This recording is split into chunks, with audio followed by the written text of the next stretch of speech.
CJ had always walked a fine line between being a heinous criminal and a hero in the eyes of the people of Los Santos. He had done some terrible things in the past, but he had also shown moments of bravery and selflessness that had earned him the respect of many. One day, CJ found himself in a particularly difficult situation. Frank Tenpenny, the corrupt cop who had been pulling his strings for far too long, ordered him to burn down a building in the Lagos neighborhood. CJ knew it was wrong, but he also knew that he had no choice but to obey. With a heavy heart, CJ took a Molotov cocktail and threw it through the windows of the building. The flames quickly spread, engulfing the structure in a fiery inferno.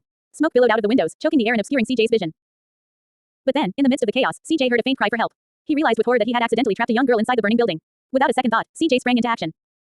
Ignoring the danger to himself, CJ rushed into the burning building, the heat and smoke threatening to overwhelm him. He found the girl huddled in a corner, her eyes wide with fear.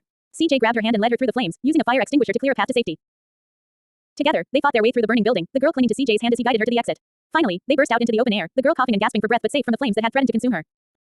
CJ took her back to her home, making sure she was safe before leaving her in the care of her grateful family. He knew that he had done something good that day, something that would balance out the darkness of his past actions.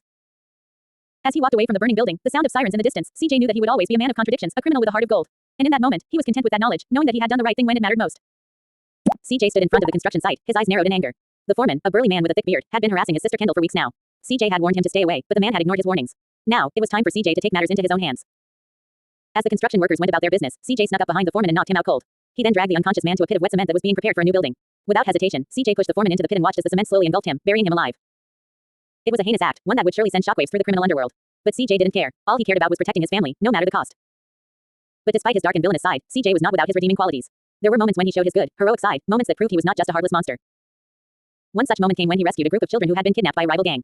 Risking his own life, CJ infiltrated the gang's hideout, taking down their members one by one until he reached the children. With a fierce determination, he fought off the remaining gang members and led the children to safety. It was a risky move, one that could have easily cost him his life.